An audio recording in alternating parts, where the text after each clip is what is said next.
This is The Parker's Couch, a podcast delivering real talk, real laughs, with no limits. Featuring Cameron, Carlin, and Carl, the Parker brothers.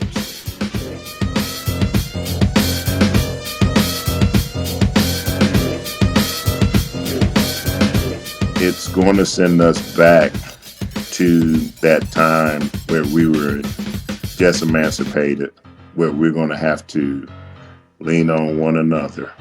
I'm hearing us educating ourselves, turning into some more Black Wall Streets going on. Exactly. Doing all these things, making the people mad.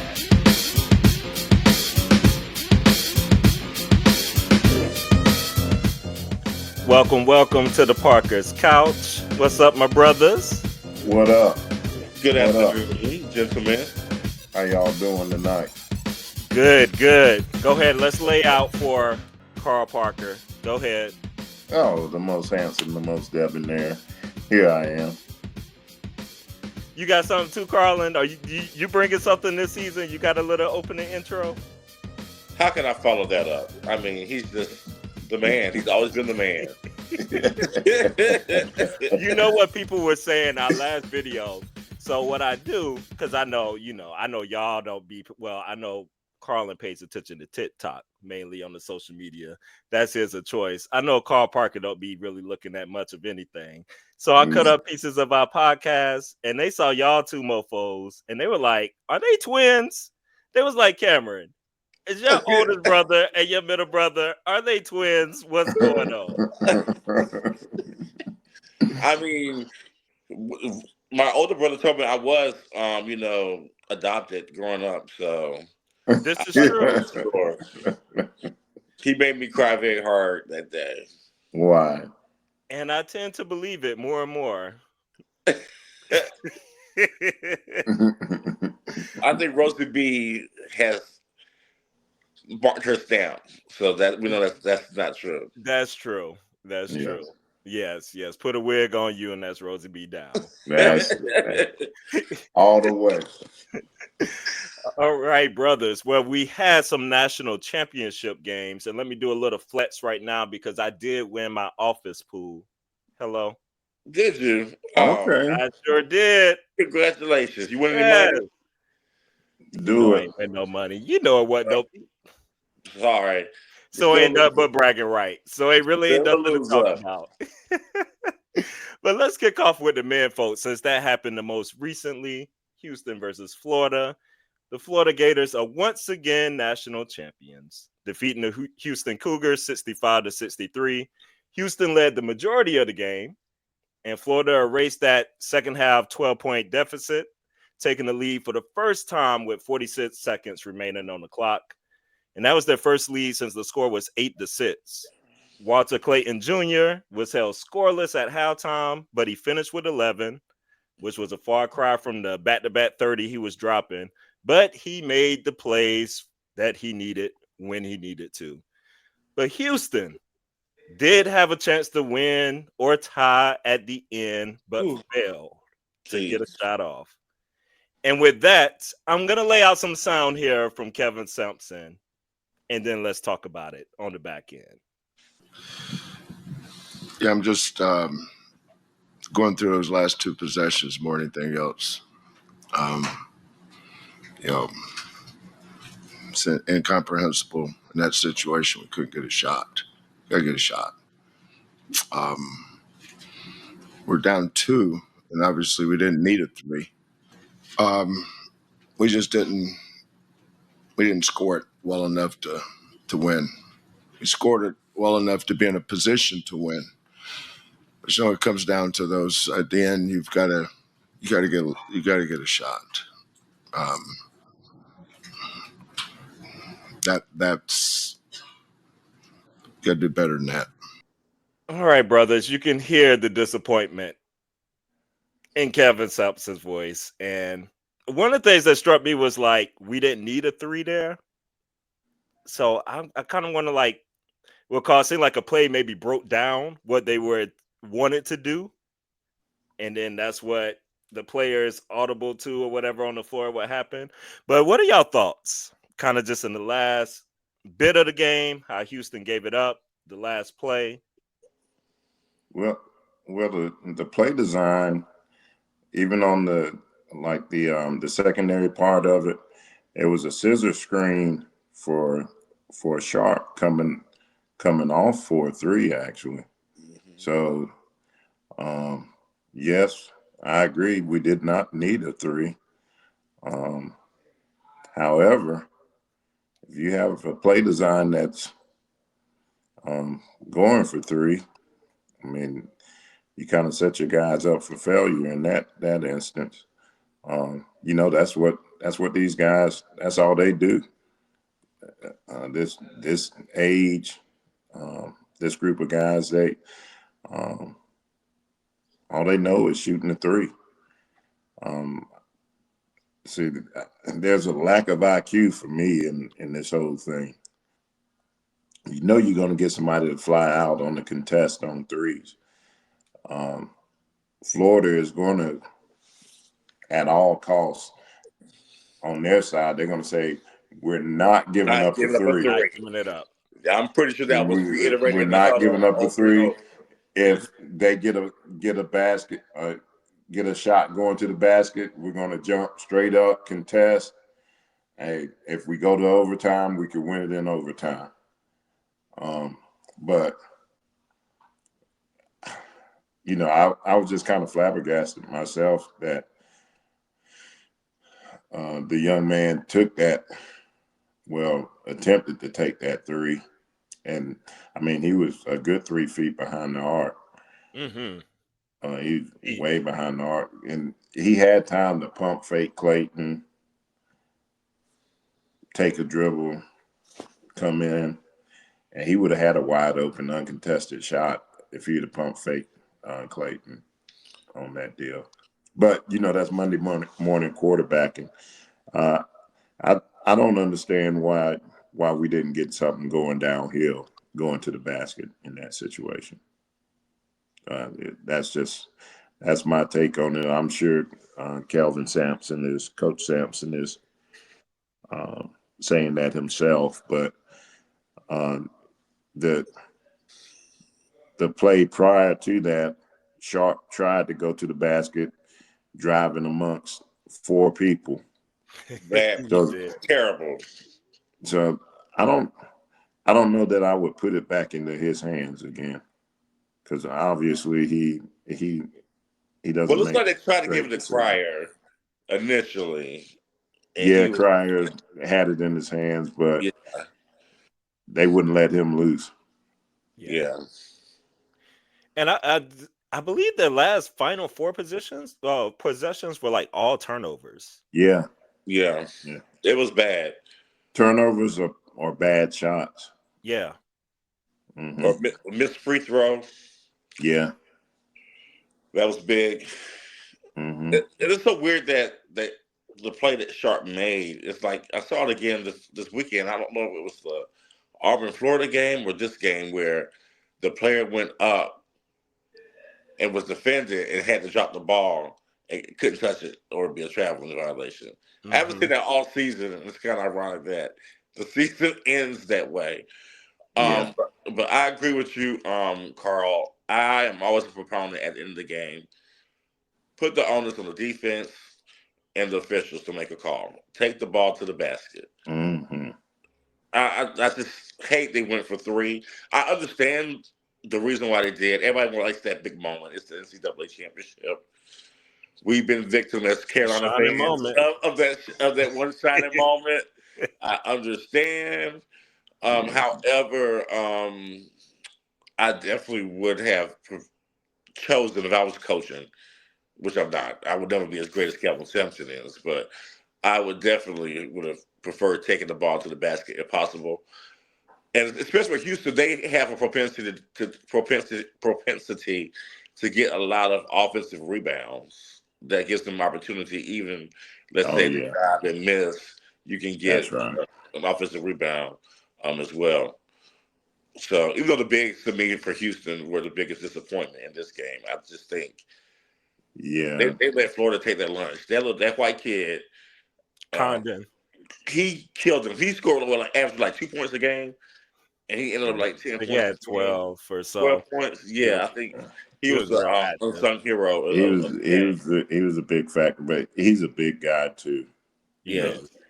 He's Florida, that's a big, Yeah. that's a huge. big squad. Yeah. Like we Yeah. talk about how big Duke is and Yeah, stuff, they but that were a Florida big team. team They, is a I think their size it really bothered Houston because it did. Yeah. it bothered their bigs. Roberts, who's generally pretty sensational. He was He was a shell of himself that game. yeah. he gets sped up and stuff around those big. Like I just need a little bit more finesse, kind of for his game a little bit. Yeah, when he's facing a guy that's bigger than he is, he's not as effective. Oh, and they were very effective at cutting off his left. He could not do anything with his right hand. No, it was over. It was over. Florida's definitely a well-coached team. Like the one thing about this team that I've been impressed with their whole tournament run, because they've faced so many deficits like that. I mean, they were down like 10 or whatever to Texas Tech that time where you thought it was completely over. UConn in the second round. They just UConn. Yep, they just stay steady. They got hard. They keep doing the things like they stay within their game and just keep going at it. Like they don't panic. But that's why they were my pick to. I think all of our picks to win the championship because we all picked them. They're big time in the big moments. Absolutely, Clayton. That boy special. there, he's special. Oh, he's got to go number 2 in the draft. He's special. Got to be the second pick. He's a special guy. Like definitely. Like a lot of the shot making, nothing was easy for him this tournament. Oh no, that shot making was just incredible. But I've been impressed by his defense in this tournament because that was like the big thing about defense. He made the play there at the end. Yeah, he did. I mean, he flew out there. He looked like Superman coming out of there. Overall, were y'all satisfied with this? Well, I don't know, satisfied is the right word, but what with the games? How do you feel like the tournament was? I would say the Final Four was actually really pretty exciting. It was Final really Four good. was very competitive. And I enjoyed the Final Four. The Final Four saved it. It was very lackluster before that. Yeah, I'm glad the top teams. I feel like this year was very clear with who the top teams are. Yeah. In college, and I'm glad that they made it because they definitely showed out right there. So, and I think what this is actually indicating is that the rich keep getting richer.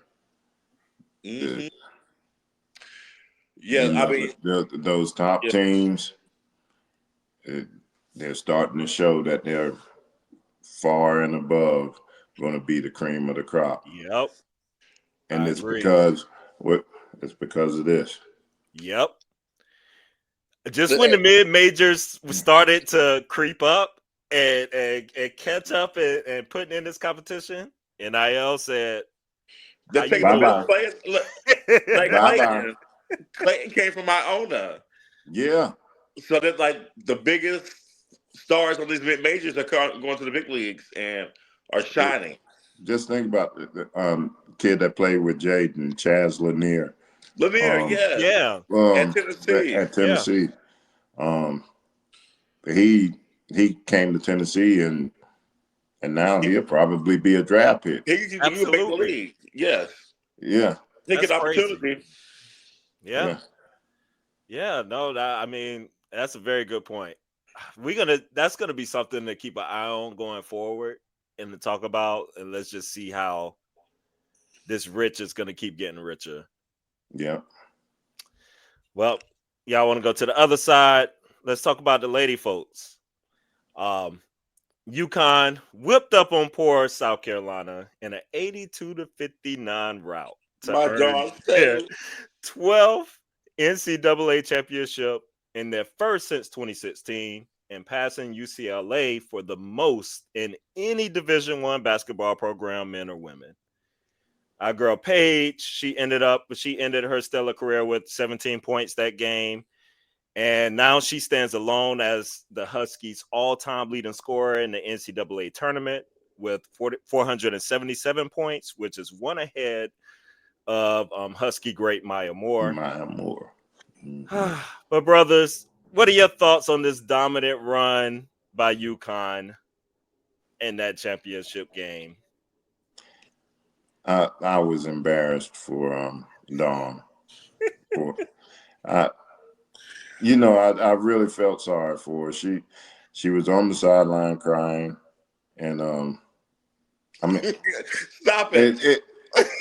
Crying, and it was He ain't lying, early though. in the He's game. not She lying. started crying early. He's not lying. It was the third quarter. It was the third quarter. Third quarter. It was like, there's nothing we can do. There's nothing we can do. That's when that lead just grew and grew and grew. And it just ballooned. And she looked at Fudd like she just shook her head now on this one move she made when she pump fake. When she got the birdie pump the fake. N1 was it the, or no? It was just a little clean J. The clean, clean J that Fudd made. She just started shaking her head like, oh my gosh. Oh my gosh. Fudd finished with 24. She had 11 that third quarter. She was balling. She was lighting them up. But my favorite player for UConn is Strong. Strong. I knew he's gonna go there. He is strong now. Sarah Strong. She is my favorite player. Yes. Just poised, a double machine, efficient scorer, can score on all three levels, and plays like she's been there right for forever. Yes. Like I said, this is a freshman coming in looking like a senior. I think Gino said, I don't care. He was like, no matter what happens, I know we got Strong coming back next year. But that's all that matters. That's all he cares about. I don't care. Fudd said she was coming back. He was like, yeah, whatever. Strong, she is the girl. I knew her mom was an executive for the Celtics. Oh, I didn't know that. I missed that. Well, she is from North Carolina. Oh, is she? She's from Durham. Oh, okay. Well, that explains a lot. Yeah. So that explains. That's the Tar Heel State. Absolutely. Poor we Carolina. We put out basketball players. Now that is the truth. That's the truth. That's the truth. But she is outstanding. Shouts out to Paige, though. Paige, definitely a stellar career. Yes. And a just a class act.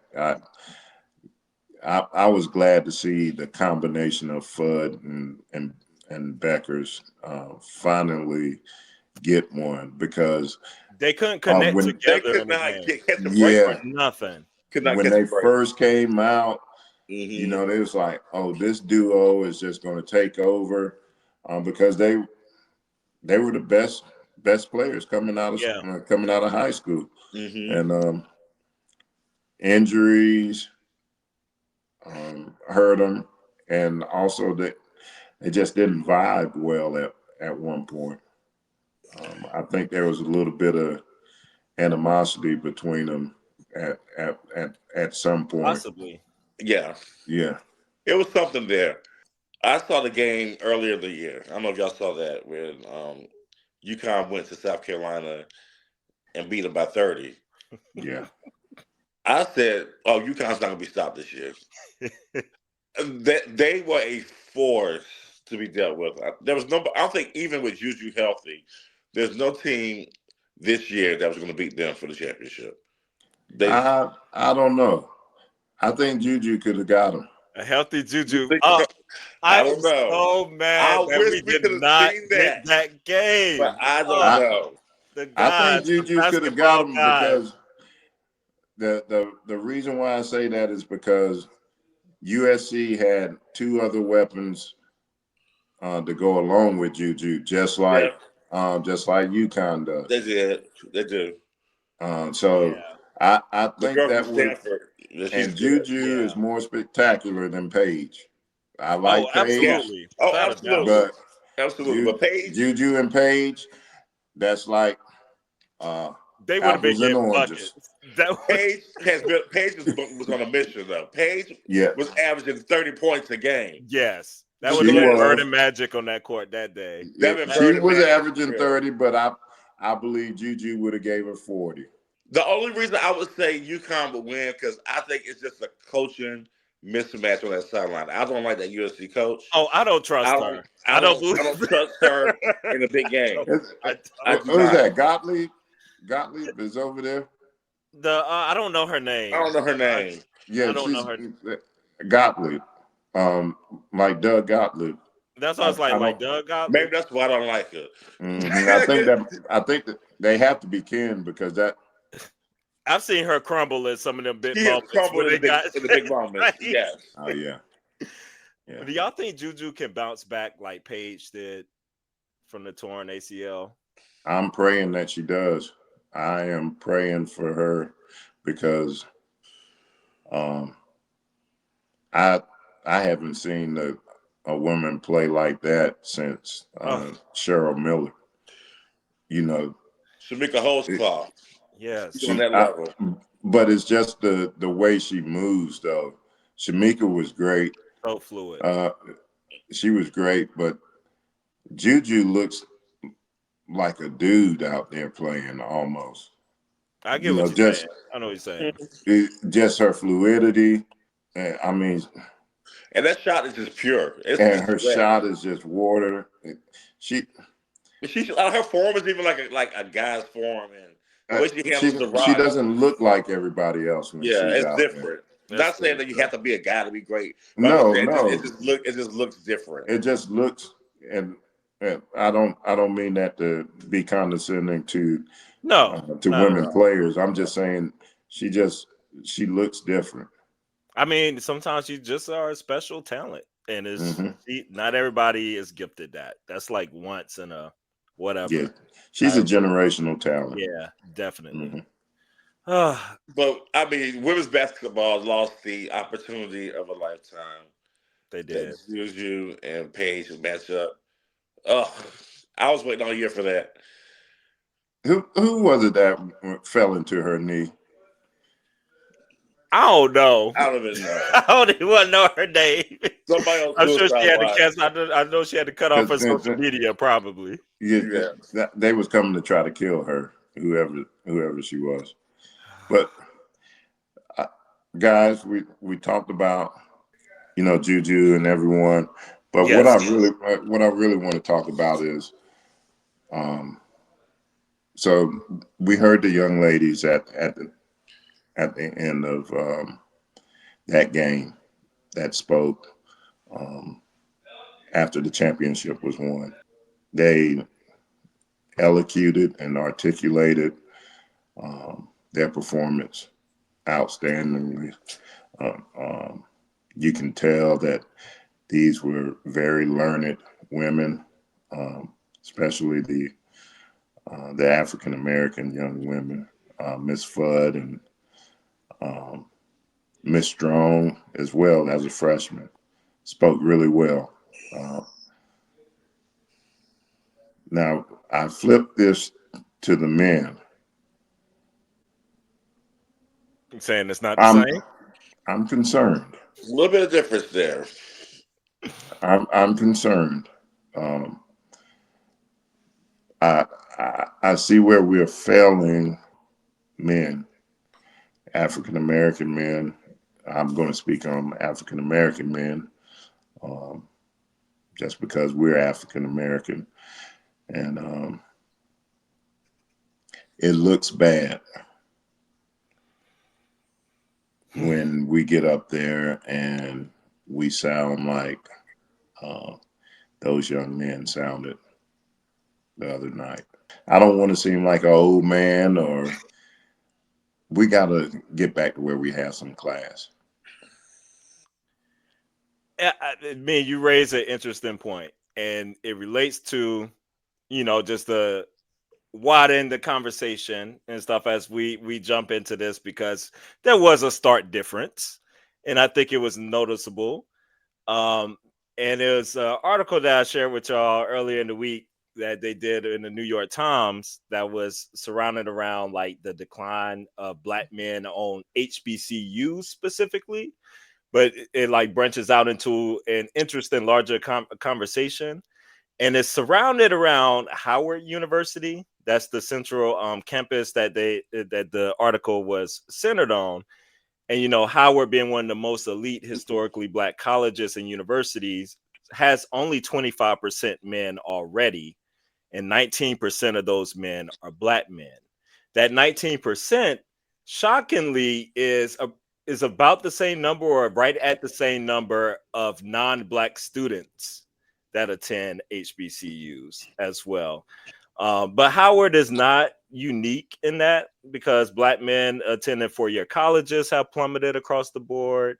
The deficit is nowhere more pronounced than it is on HBCUs, interesting enough, where black men account for 20% of the students at HBCUs, down from an already low of 38% back in 1976. So that number has decreased since then. And it gets into a whole lot of conversations about why, talking about economic mobility, family formation, wealth generation, maybe the need of immediate financial needs within black families may cause more men not to go to college. They talk about even some assessments around just the getting rich quick things, and like the content creator kind of generation, and high suspension rates in high school. And just a barrage of negative messages that may come academically towards black men. And probably more pronounced than anything is the high cost of college in general. More than anything, that's the issue.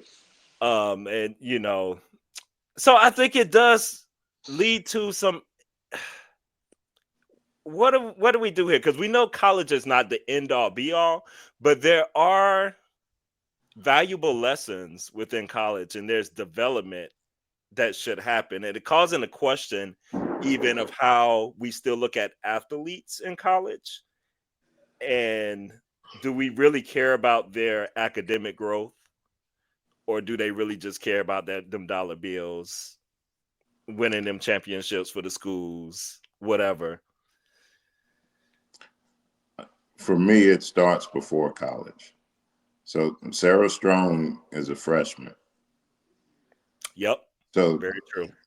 She came in like this, and that starts in the home. That starts in primary and secondary education, where we're failing these kids there, and I tend to lean to some of those points where you were making, Cameron, about content creators and social media, TikTok followings, these cell phones raising kids versus, the actual parenting and the actual educating of our youth. Yeah. So I look at a lot of these kids, and I haven't seen the kid pick up a book in a long time. That's a good point. Yeah. I haven't seen the kid just put down the phone and feel some pages turn.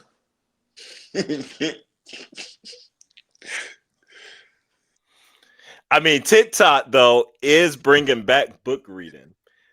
Now, is it doing it for our people? I wonder.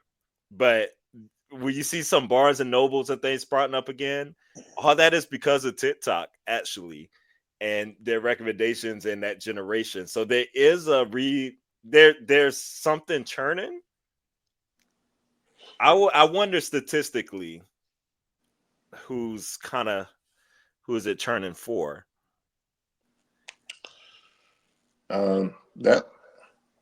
That's interesting because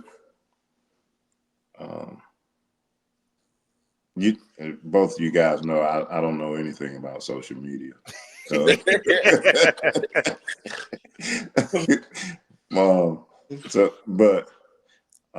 to hear that they are bringing Barnes and Nobles back, I know when I go to Barnes and Noble, it's empty when I go in there, and every time that I've been in there, unfortunately, and I hate to say this out loud, I have yet to see a black person in there when I go in there.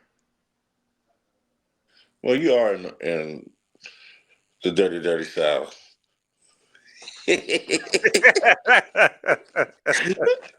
There could be a geographical component to this as well. I think y'all know this place was historically black. It was. We know. We know. We know. But I'm just saying. I know I have to be honest with you. I mean, I like the online reading. I like reading off my phone. I like reading off the Kindle, off my computer. Like I have migrated. Like I did purchase a book. I purchased I think 2 books in the last. I'll say the last 6 months. All my other readings done at a convenience in my own home. I'm not gonna lie.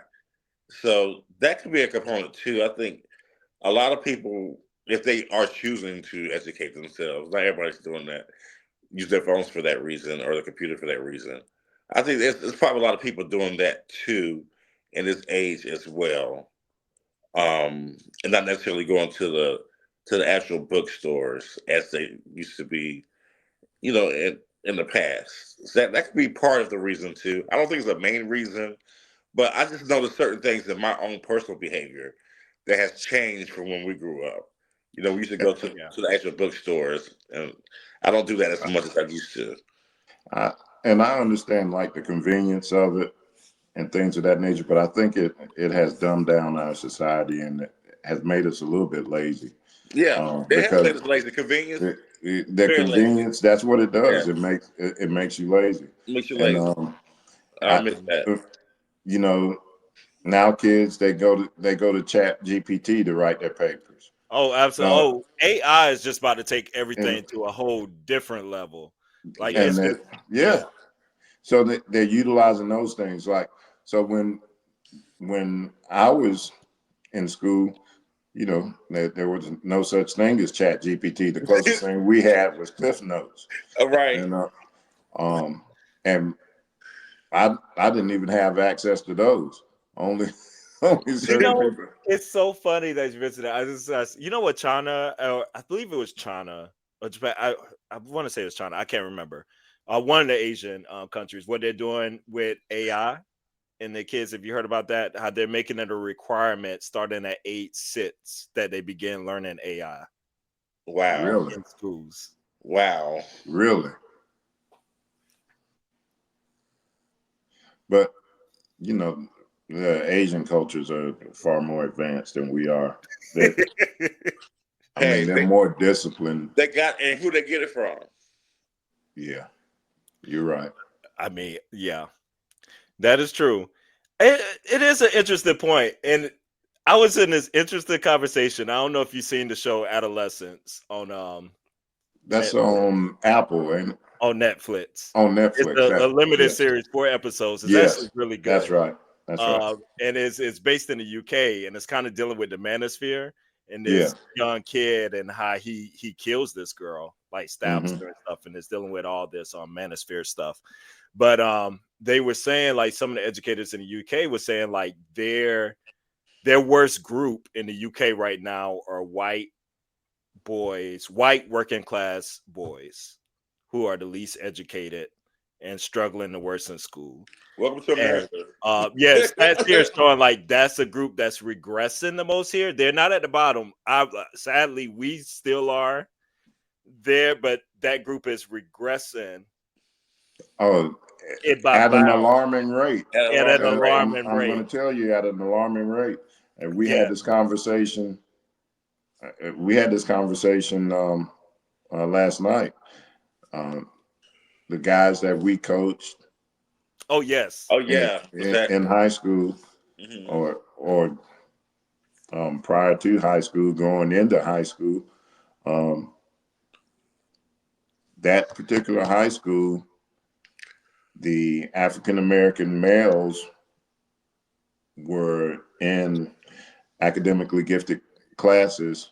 We had more African American males in academically gifted classes than white males, and you know that was a unique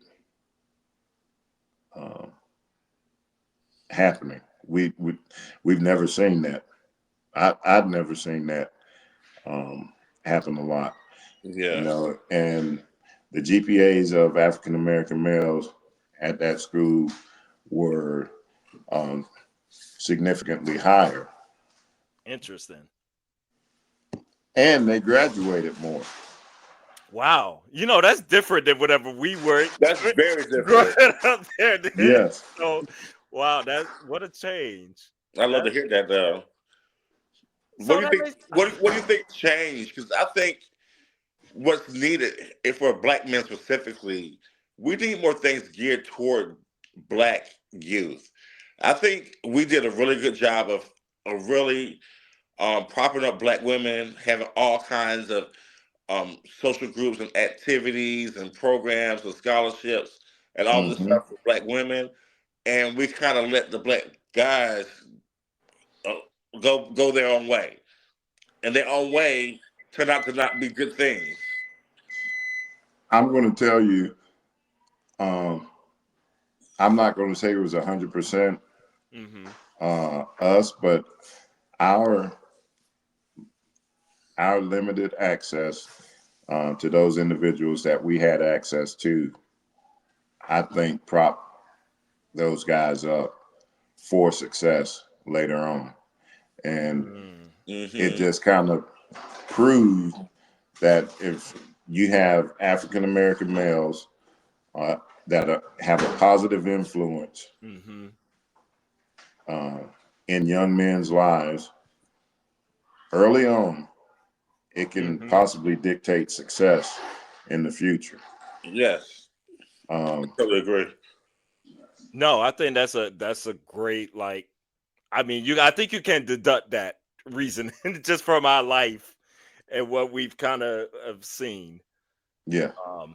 Absolutely. I think this conversation kind of ties in more to, instead of, I was going to throw to some NBA stuff, but I kind of want to go to some Trump stuff, because this conversation kind of continues and weaves into kind of Trump's first 100 days in office. Yeah. And what could potentially be a fear even of this just getting worse for our African American men and young ones, just with the dismantling of, things like the Department of Education, and like we see all these scholarships being pulled from HBCUs and other scholarships from different areas. So what was already a decreasing number of black people, now there's going to be less access to money to get in these schools. That number is just going to keep getting wider and wider. But if we could just throw in Trump here, this first 100 days, let's give our brother assessment here. We just recently experienced over 1,400 hands-off protests all over the country, with over 1 million people protesting against President Trump. He kicked off his second presidency with the fury of policy actions, imposing and then postponing tariffs on Canada and Mexico, banning transgender people from serving and enlisting in the military, eliminating many U.S. foreign aid programs. He revealed plans to purge the FBI and his perceived enemies, and provided sweeping pardons for his insurrectionist supporters. And that was only like the first 15 days. And he's vowed to launch like the largest deportation program in American history. all this stuff. But the talk of the town right now is really surrounded around these tariffs and the slashing of government jobs. That kind of deals with education and everything too that we're talking about. So Elon Musk's Dodge has slashed 280,000 jobs from the federal government.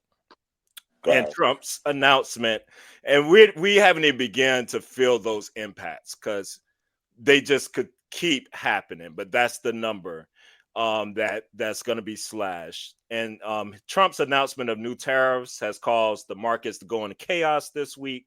And it's threatening a trade war. Some say a possible U.S. recession.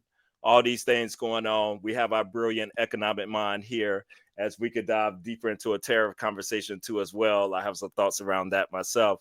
But this first 100 days, brothers, like what's going on? Y'all have any big takeaways or?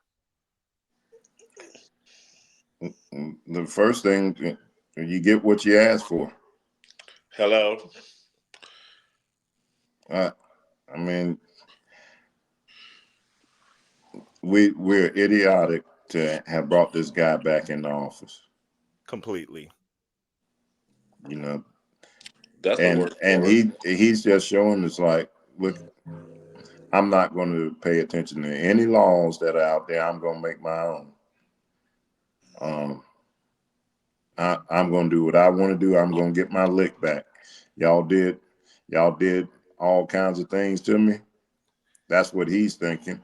Yep. Now I'm getting every last one of you back and adding more to it. And boy, is he putting the hammer down. And this thing with this tariffs, I'm going to tell you what, it would take a long time for us to see the positive effects of Generations. the tariffs. We are going to see some prices on goods that we have never seen before in our lives. Yes. I'm not prepared for that. Not prepared. And if you ain't able to grow your own food and things of that nature, you're really going to be in a bind. And then there's what's going to end up happening, especially you're going to start seeing crime rise. Mm-hmm. I've had that thought. I mean, this is going to be across the board. People It gonna ain't get going to just be desperate, man. yeah, people are going to be desperate. It's going to just be not only white collar crime, it's going to be every illicit type of crime you could think of, but mainly people just trying to eat. You can't be slashing all these jobs at the same time of No. doing this. It's very cruel. It's just zero empathy. It is. Oh, he said, "I don't care." That's what he's saying. He said it. He said, That's "I don't care." exactly what he's saying. That's exactly what he's saying. And it's funny how the joke was, "Oh, Obama's going to turn into Venezuela." No, I think Trump is about to head us to Venezuela. We're headed there. And what I find so comical is how these Republicans and these pundits clutch their pearls about a transgender person joining a basketball team or swimming, but losing money. They're like, "Oh, it's no big deal. We lose money. It's going to be okay." Janine Pirro's like, "Yeah, my 401k, I lost a lot of money in there, but who cares? Yes. It's going to be okay." I mean, It is not going to be okay. The average person, that is not the average person in America that's like okay with seeing $7,000 slashed and this and that, and it's not going to be okay. It's not going to be okay. 20,000 here and there. Like, no, it's not. And I'm going to tell you, and I don't want to sound like a conspiracy theorist. We welcome it. We love conspiracy theories over here. It's funny how this huge disparity in the stock market is happening right now when boomers are retiring. Yes. Mm-hmm. So this is where you would have your largest economic impact. Yep. And all of a sudden we're doing these crazy tariffs, killing the stock market. Now these boomers that had these large retirement funds are now being wiped out. Wiped out. So and that's a And large number of individuals. And the tariffs that he is instituting will last for a significant time. It's not going to be a short period that there'll be a turnaround for this. It's really scary to think about, like, with it being the highest tariffs that we put on since the Great Depression, or what brought on the Great Depression tariffs. It's just scary to think, like, some have their hope.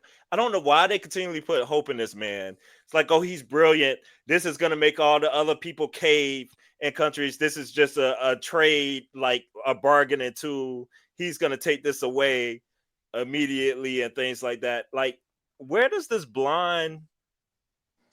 China has a bigger hammer to swing than we do. Thank you. hello. So I don't think We we don't want understand that. And the other part of that is we haven't developed our infrastructure enough to withstand what he's trying to institute. So we've gotten rid of all of our industries, and we Yes. farmed everything overseas. So all our textile mills, everything where we manufactured, all our manufacturing companies, everything we manufacture is now overseas. So I think everybody is living like, or he's living like 50 years ago in his mind yeah, or something. yeah. Like, the world has moved and progressed. Like, even in a perfect world and all these jobs come back, who's gonna do these jobs? Like, are they even... You know the prices of those items are going to be? A cell phone's going to be $3,000. Yes. Made in the United States. Right. Yes. Right. Like, and so much stuff is already automated, and all these things are taking away jobs. Like, I'm just like, what is this idea of all these brand new jobs are going to be created? We already see people we don't have the skill set to do a lot of trade stuff already, trade skill oriented jobs. That's the number one thing right there, Cameron. We have zero capability of withstanding that. Zero. Absolutely. I'm just really confused. And what smart businessman is going to be like, oh, I'm just going to eat all these high prices of making this product now and hire all these people? Or, like, I don't know. It's just, it doesn't make sense logically. And then I'm not even an economic person, but I knew that chart was bogus. And to see how they even came up with the numbers with the chart, like, it didn't even make sense. I didn't even know what they call it, the type of tariff. He was saying it was reciprocal tariffs. And then when we found out how to bid, like, he's been taxing people that don't even really have tariffs on us. He's Or taxing an like island 1%. that's full of penguins. There's not even people on the Yeah. island. They're just making stuff up. But let me tell you also, watch out the people like Marjorie Taylor Greene, who before this announcement put in $750,000 worth of bonds that the stock market would crash, and made a ton. So there's going to be so many people that has made this illegal money, and let's see if they come out and get caught for this legal money they're making. Oh yeah, you have a lot of these hedge funds and people. I mean, you have some nefarious characters out there that are making money. It's a failing from the country. All these failings sticking in together, making money on people's sorrows. on losses. Oh, sorry. It's just But I mean, that's who these people are. That's what they do. That's what That's they do. Exactly what they do. Yeah, God. I can't stand a short seller in the, those that are in the stock market, that are into the stock market, understand what a short seller is, Yep. and they bet against the market Prosperity. basically, Yep. Yeah. and they bet on losing stocks, and they bet on like even with options trading, you have your puts and calls. Those people that bet on things to fail, and right now those ones that are betting on things to fail are getting rich right now. Getting loaded. Yeah. No, that's very true. I just don't know what, like, the average person and whoever's in the stock market, once you start seeing all that red, like like, what's gonna stop a bunch of people from pulling out and doing these things, and then that's just gonna I don't know. I've talked to a large group of individuals at where I work, and they turn their money into cash before this happened. Warren Buffett was talking about that. A lot of When they saw before Warren Buffett do what he did. See, Warren Buffett was turning into cash well before Trump got in office. Yeah. Well, he saw the before. writing on the wall. Yep. Nope. I mean, that's a great point. Yeah. So, this may be, we may start seeing times where it's going to be worse than 2008. And the suicide rate is going to double and triple. I can see that too, unfortunately. Yeah. So grade, if y'all had to give a grade, what would you grade Trump? A Z.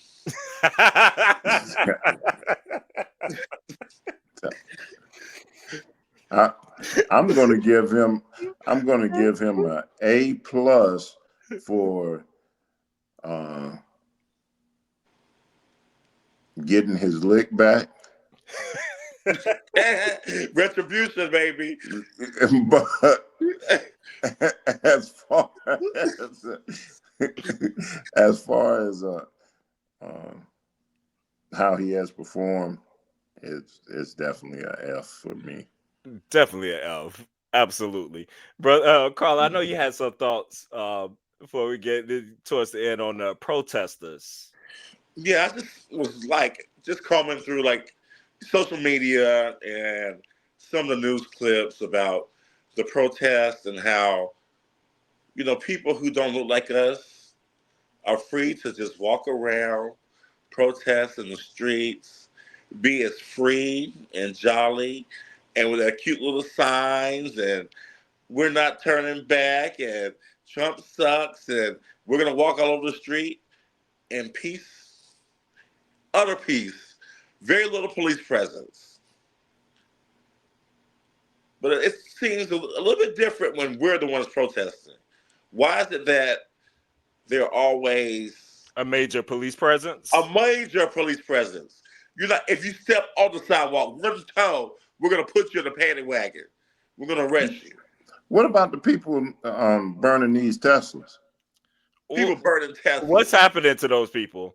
I mean, yeah. It ain't a whole lot of us that's out there driving them Teslas and whatnot. No. Right. Yeah. And they going right over there to all these Tesla dealerships, setting them on fire. They doing all kinds of crazy stuff. All kinds of crazy stuff. You don't hear a peep about it. No police presence. Let that have been a BLM protest. Hello? The minute you set something on fire, or you do this, or you just and it's not even us setting it on fire. And don't even be us that's setting the stuff on fire. We ain't pyro. It's Antifa. It's this one. It's that one. This is the police department. Yeah. No, that's true. Like I was thinking of. I did go to the one in DC. I gotta be nosy, so I went with that one. I want to see what was going on out there. They had the stuff blocked off, but it was a very different feel because the police are just kind of lounging. Yeah, they're like there, they're like around. And I remember the BLM protests in DC, and they were like ready to go. Armor, Before full anything, armor, gear, this hard and hat. that going on. I'm like, we ain't even doing anything. Like nothing is even happening. They're ready for combat. It is a perception right there of what we do, because its majority ain't nothing but white folks. You know, black people have made a collective kind of decision to be in peace. Yeah, And child. do their own things during this time. No, thank Yes. you. So it was not a whole lot of us out there. I will tell you that for sure. I saw one picture I love. It was like a group of white people walking by protesting, and the black people in the restaurant having brunch. I loved it. I was like, yes, this is 2025, baby. we're having brunch. Absolutely. And I think that's just like a collective thought throughout the country, like just kind of unsaid, unstated, like just Yeah. But that's y'all hate us this much. Y'all hate us, so we're not involved in it. Well, before we get out of here, quick thoughts on the NBA and these firings going on. What a bombshell today. NHL. The NBA has turned into the NHL overnight. Mike Malone I couldn't believe what I was reading, and I didn't realize Jenkins there with in Memphis was gone. And so y'all were talking about that earlier before we got on here.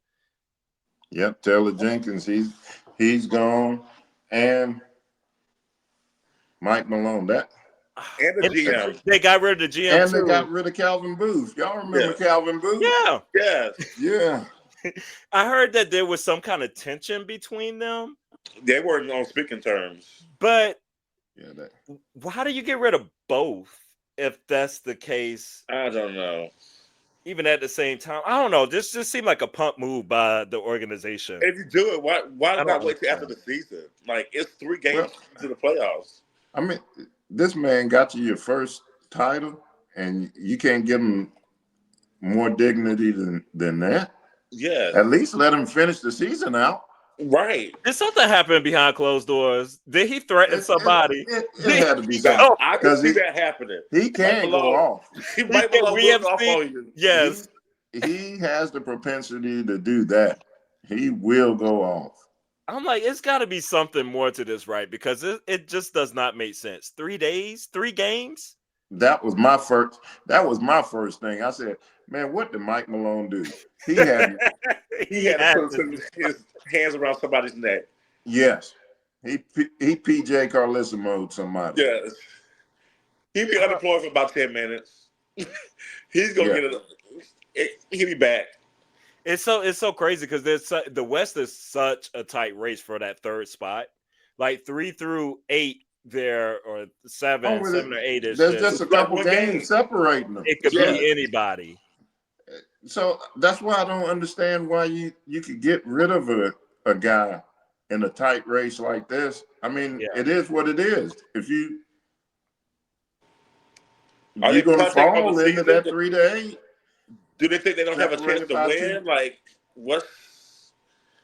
Well, winning, I don't know. With Jamal Murray still trying to work them. Well, that's the other thing. How can you fire a man that their star guard has been out throughout the winter, throughout the losing streak? None of it made sense. You got Westbrook making bonehead plays. So he had to go upside somebody's head. I think he threw up like the kid Russell Westbrook that night. Something happened that night. Now, for them not to, here's what I'm thinking.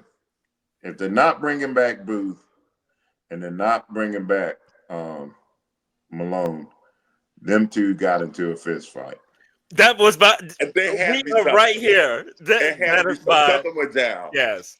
I'm like, they must went at it. They had to. And then it was conduct detrimental to the organization.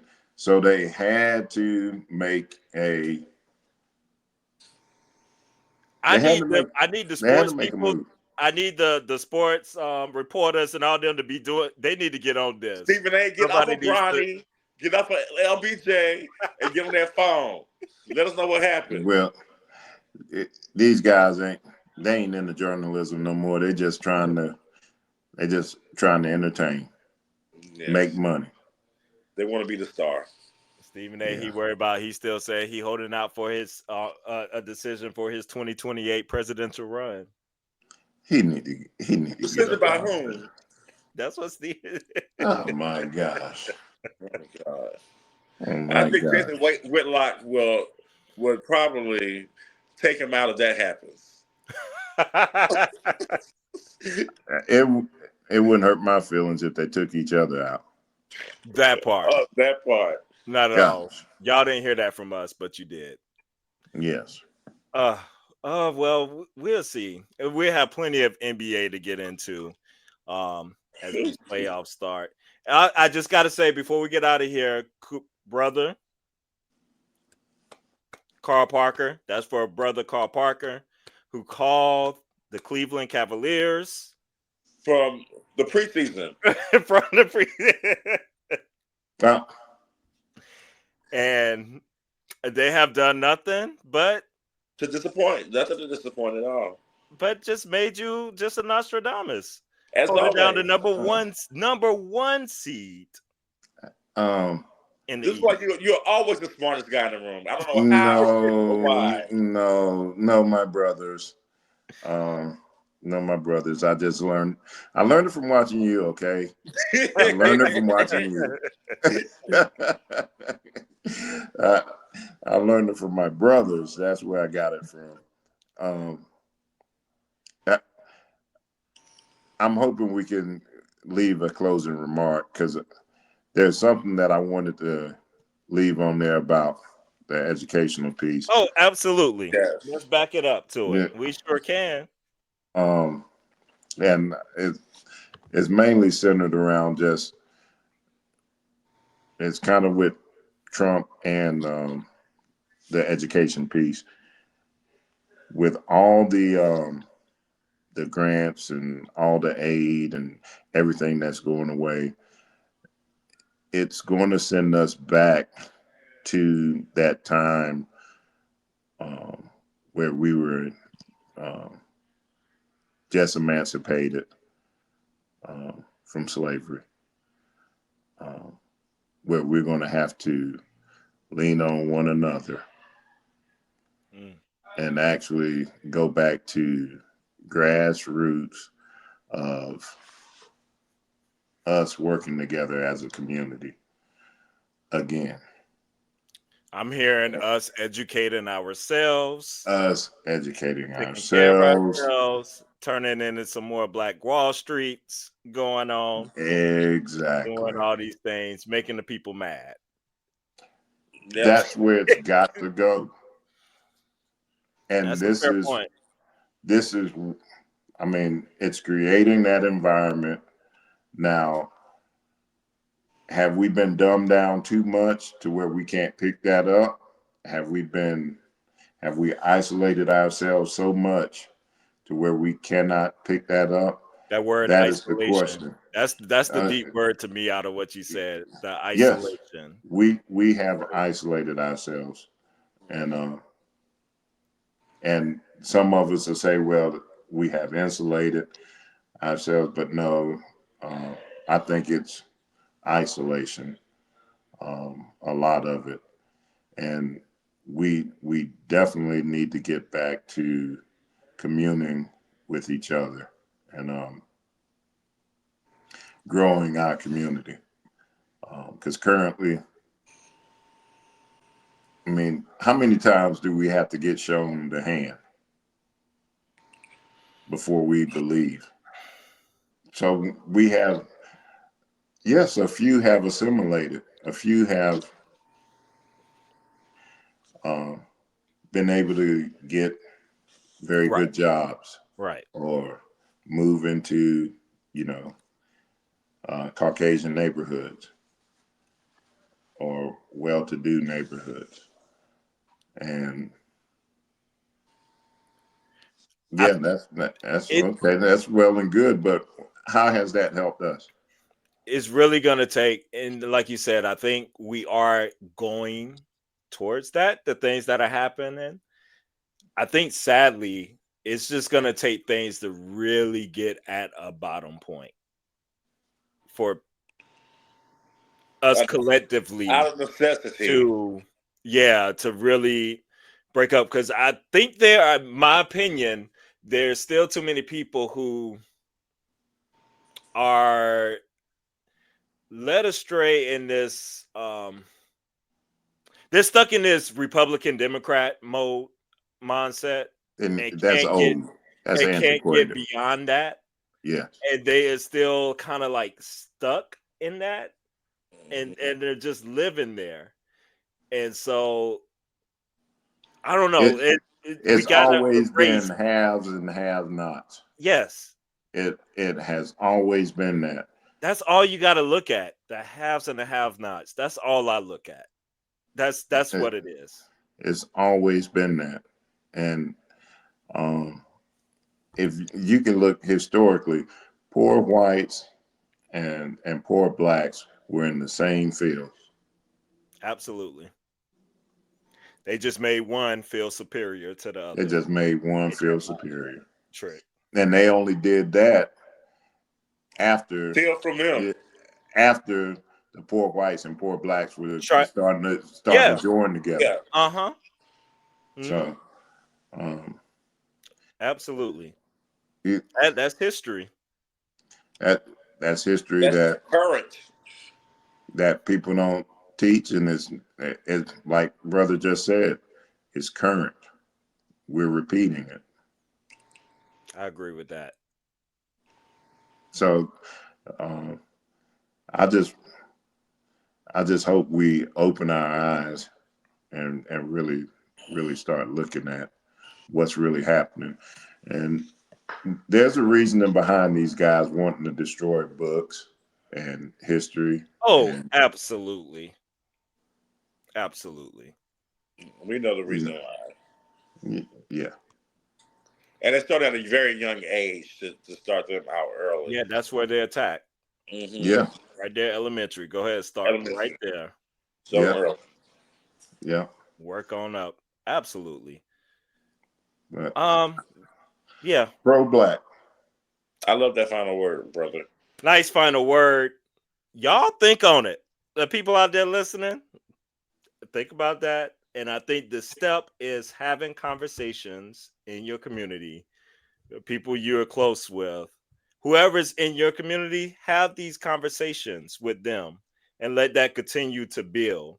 And then they have that communication with others in their community. You know, we just keep building it out and going on. We got to talk about these things going on and confront it. And I just want to say, parents, this is specifically for our black boys. Speak life into your black boys. Don't tell them they're dumb. Don't call them ugly. They can't learn. They're stupid. You're just like your father. And then it be a connotation. You know, or you're just like your mother or something like that. You know, you're too soft. You're too this. Speak life and love to your children and light. And that's all I have to say about that. Good word, bro. Amen. But that's it. See y'all next time. Peace out. Later. This has been a Rosie B production. Follow the Parker's Couch on YouTube, Apple Podcasts, Spotify, Amazon, Podbean, and wherever you get your podcast sourcing.